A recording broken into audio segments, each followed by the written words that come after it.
जय श्री राधे, जय श्री कृष्णा।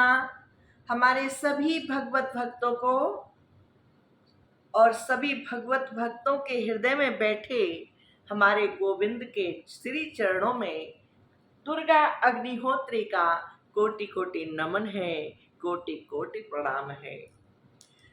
तो आज बहुत सुंदर कथा है। परीक्षित को श्रृंगी का श्राप लगा है। कैसे क्या हुआ है मैं पूरा सुनाने का प्रयास कर रही हूँ। पहले गोविंद को याद करते हैं 1 मिनट, उसके बाद हम कथा सुनाते हैं।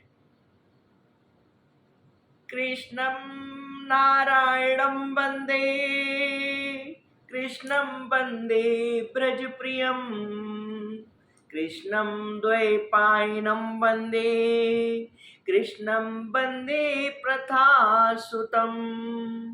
हे कृष्ण करुणा सिंधु दीन बंधु जगतपते, गोपेश गोपी कांत राधा कांत नमोस्तुते। मैं तेरे प्रेम की रे पागल पागल बनाए रखियो, ओ मेरे रसिया पागल प्रीतम अपना बनाए रखियो, ओ मेरे रसिया पागल प्रीतम अपना बनाए रखियो। मैं तेरे प्रेम की रे पागल पागल बनाए रखियो। मैं खिलौना हूँ मोहन तेरे हाथ का, मेरी क्या जिंदगी मेरी औकात क्या। काम मेरा है बन बन के नित टूटना, काम मेरा है बन बन के नित टूटना, तोड़ना जोड़ना सब तेरा काम है, तोड़ना जोड़ना सब तेरा काम है। मैं तेरे प्रेम की रे पागल पागल बनाए रखियो, ओ मेरे रसिया पागल प्रीतम अपना बनाए रखियो, ओ मेरे रसिया पागल प्रीतम अपना बनाए रखियो। मैं तेरे प्रेम की रे पागल पागल बनाए रखियो। बहुत सुंदर अद्भुत भजन है ये। गोविंद का ये भजन हमें बहुत प्रिय है, लेकिन 10-15 मिनट की वीडियो में मैं आपको पूरा नहीं सुना सकती क्योंकि कथा सुनानी है। आगे का जो भजन है, भजन की जो कड़ियां हैं वो मैं आगे की कथाओं में सुनाने का प्रयास करूंगी। तो अब हम आपको सुनाते हैं श्रीमद् भागवत कथा। परीक्षित एक दिन आराम कर रहे थे, अपने महल में विश्राम कर रहे थे।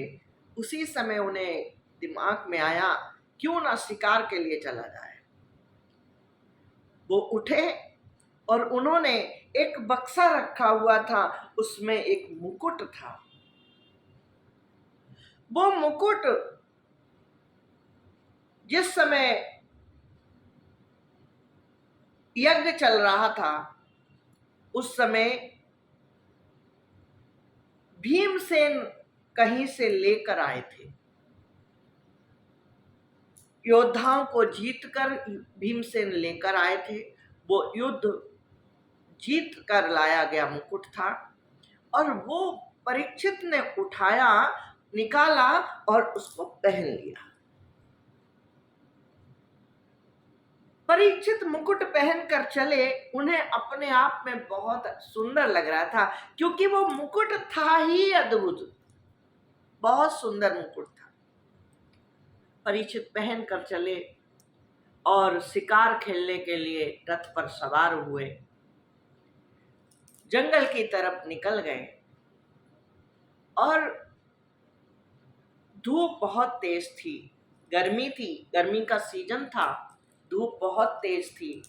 उनको प्यास लगी। बहुत तेज प्यास लगी और वो रथ में पानी लेकर भी नहीं चले थे। आसपास वो पानी को ढूंढने लगे।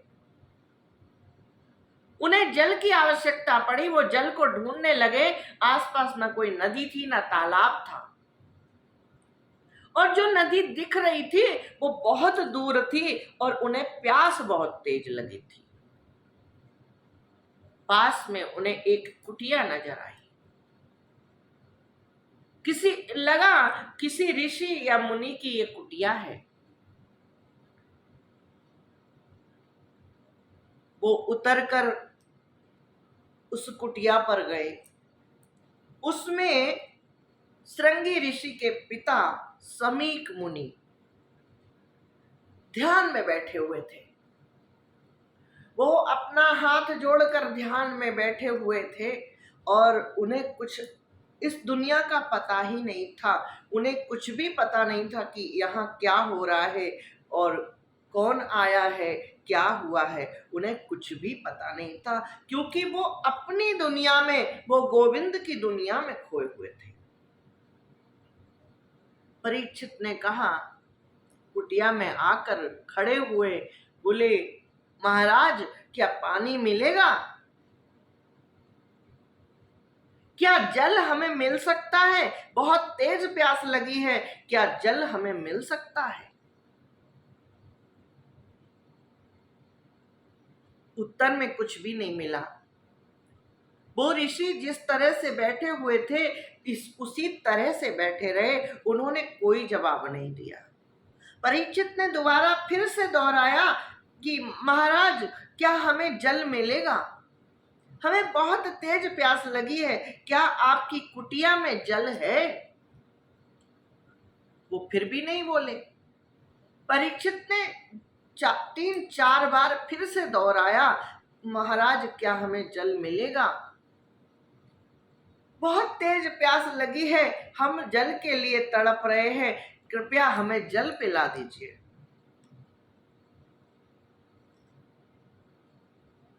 उन्होंने कुटिया में नजर दौड़ाई, कहीं उन्हें जल दिखा भी नहीं जिससे वो उठाकर पी लेते। और वो ऋषि जब कुछ नहीं बोले तो परीक्षित को बहुत तेज क्रोध आ गया। बहुत ही सौम्य और शांत रहने वाला राजा, सौम्य सुशील शांत रहने वाला राजा, आज उसको क्रोध आ गया।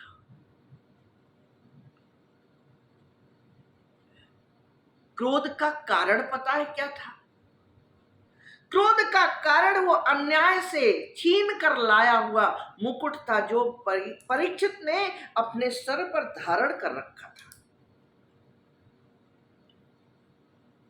छीन कर लाए हुए मुकुट में वो ताकत थी, वो उस अद्भुत शक्ति थी। कि शक्ति क्या थी? उस पर कलयुग विराजमान था। उस स्वर्ण के मुकुट पर कलयुग विराजमान था। अतः परीक्षित को, सौम्य सुशील शांत रहने वाले परीक्षित को बहुत तेज क्रोध आ गया।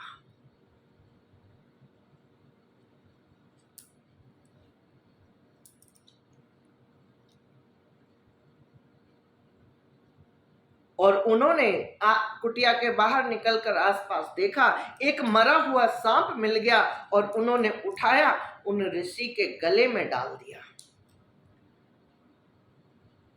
बोले, ये सर्प भी मरा हुआ है और तुम भी मरे हुए के समान हो। एक इंसान आया, प्यास से तड़प रहा है, उसको पानी नहीं दे सकते, ढोंग करके बैठे हो, भगवान का ध्यान करने का नाटक कर रहे हो। लो, तुम्हारे गले में हम सर्प डाल देते हैं। मरा हुआ सर्प समीक ऋषि के गले में डाल दिया।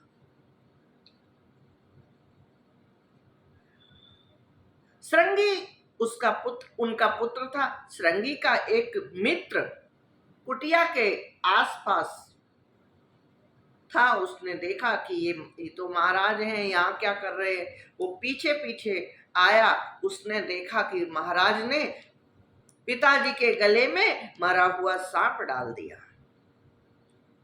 वो दौड़ कर गया।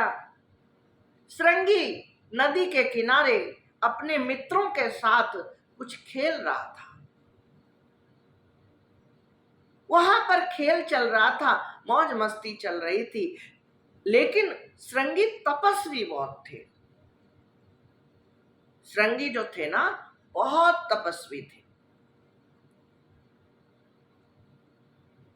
उस मित्र ने दौड़कर आया, बताया कि यहाँ के जो महाराज है ना, वो तुम्हारी कुटिया में आए थे, और कारण क्या था पता नहीं, उन्होंने कुटिया के बाहर पड़े हुए मरे हुए सर्प को उठाया और तुम्हारे पिताजी के गले में डाल दिया। उसके बाद क्रोध से तमतमाते हुए रथ पर बैठे और चले गए। जैसे ही श्रृंगी ने सुना कि राजा ने ये किया, मेरे पिता का अपमान किया, बोला ये राजा प्रजा से कर लेकर खाने वाले, ब्राह्मणों के दिए हुए धन से संतुष्ट होने वाले, कुत्तों के समान हैं। हमारे दरवाजे पर आकर इन्होंने मरा हुआ सर्प हमारे पिता के गले में डाल दिया। इनकी इतनी औकात हो गई। जाओ परीक्षित, मैं तुम्हें साप देता हूं। वही नदी से जल लिया। मैं तुम्हें साप देता हूं, आज के 7वें दिन तक्षक आएगा और तुम्हें डस लेगा। और जल जमीन पर फेंक दिया। अब दौड़कर आया अपनी कुटिया पर और पिता के गले से सर्प को हटाकर फूट फूट कर जोर जोर से रोने लगा। पिता की आंख खुली, बोले बेटा क्यों रो रहे हो, क्या प्रॉब्लम है, समस्या क्या है? तो उसने पूरी बात बताई। बोले आप जब ध्यान में बैठे थे, यहाँ के जो राजा हैं परीक्षित, वो आए थे, अपनी कुटिया में आए थे, क्या करने आए थे पता नहीं, लेकिन इतना पता है कि मरा हुआ सर्प उन्होंने कुटिया के बाहर से उठाया और आपके गले में डाल दिया। उसके बाद क्रोध से तमतमाते हुए रथ पर सवार हुए और चले गए। समीक मुनि को जब पता चला महाराज आए हुए थे, तो बहुत डर गए। बोले क्या कारण था, महाराज यहाँ आए थे और उन्होंने ऐसा क्या कहा था, क्या हुआ था जो उन्हें इतना क्रोध आ गया कि उन्होंने मरा हुआ सर्प उठाया और हमारे गले में डाल दिया? और बेटा वो तो महाराज हैं, तुमने ये क्या किया? वो महाराज हैं, वो कुछ भी कर सकते हैं। हम प्रजा हैं, वो महाराज हैं, वो कुछ भी कर सकते हैं। उसके बाद भी हमें क्रोध नहीं करना चाहिए, क्योंकि वो हैं तो हम सुरक्षित हैं। राजा के बिना प्रजा सुरक्षित नहीं होती। आज के 7वें दिन तुमने साप तो दे दिया, तक्षक आएगा और डस लेगा, लेकिन तुमने ये नहीं सोचा जब महाराज नहीं होंगे, जब इस संसार में राजा नहीं होगा, उस समय चोर डकैत कितने बढ़ जाएंगे, कितने बवंडर उठेंगे, कितनी हिंसा बढ़ जाएगी, जिसके कारण से प्रजा रोएगी, प्रजा दुखी होगी, प्रजा का लालन पालन कैसे होगा? चोर बढ़ जाएंगे, डकैत बढ़ जाएंगे, हिंसा बढ़ जाएगी, अत्याचार बढ़ जाएगा, कोई उन पे शासन करने वाला नहीं होगा, तब क्या होगा? तुमने ये सोचा एक बार भी? समीक ऋषि ने श्रृंगी को बहुत डांटा और एक व्यक्ति से खबर भेजी, जाओ हमारी तो हिम्मत नहीं है, आप चले जाओ, महाराज से कह दो, बता दो जाकर कि आज के 7वें दिन हमारे बेटे ने उन्हें साप दिया है कि तक्षक डस लेगा। अगर अभी बता दोगे तो वो अपनी मुक्ति का उपाय कर लेंगे, उन्हें इतना बता दो, कृपा करके उन्हें इतना बता दो। उस व्यक्ति के चरणों में सर रख दिया समीक मुनि ने, कहा जाओ इतनी खबर दे दो। वो महाराज हैं, अगर वो हमारे बेटे को हमें दंड देना चाहें तो वो दे सकते हैं, लेकिन मेरे बेटे ने ये साप दिया है, ये उन्हें पता चलना चाहिए। उनको जाओ ये खबर दे दो कि हमारे बेटे ने साप दिया है, तक्षक आकर डस लेगा। उस व्यक्ति ने जाकर महाराज को बताया, तुरंत गया दौड़ता हुआ और उसने महाराज को बताया। बोले, महाराज, श्रृंगी ऋषि ने आपको साप दिया है, उनके पिताजी ने खबर भेजी है कि जाओ बता दो, साप दिया है कि आज के 7वें दिन तक्षक आकर आपको डस लेगा और आपकी मृत्यु हो जाएगी। परीक्षित जब आए महल में और जैसे ही उन्होंने मुकुट उतारा, उनको एकदम से झटका लगा। पूरा सीन उनकी आंखों के सामने नाच गया और उन्हें एक झटका लगा। उन्होंने सोचा, ये क्या हो गया, ये हमने क्या किया? एक ऋषि के द्वार पर जाकर मैंने क्या हरकत की? मैंने उसके गले में मरा हुआ सर्प डाल दिया। तब तक वो व्यक्ति आ गया जिसको समीक मुनि ने भेजा था, उसने ये खबर सुना दी। और तो परीक्षित ने गहरी लंबी सांस ली। बोले, ये बहुत अच्छा हुआ, मेरे साथ ये होना ही चाहिए था। भगवान, हे गोविंद, हे परमात्मा, तू कितना कृपालु है। मैंने अभी गलती की और तुरंत तूने सजा दे दी। तू कितना कृपालु है, तेरे को मेरा कोटि कोटि नमन है, कोटि कोटि प्रणाम है। मेरे प्रिय भक्तों, बहुत लंबी वीडियो हो जाती है तो सभी लोग देख नहीं पाते हैं, सुन नहीं पाते हैं, इसलिए मैं भी इस वीडियो को यहीं पर विराम दे रही हूँ और उसके बाद तुरंत दूसरी वीडियो बना रही हूँ, जिससे कि आगे की कथा भी आप लोग सुन सकें।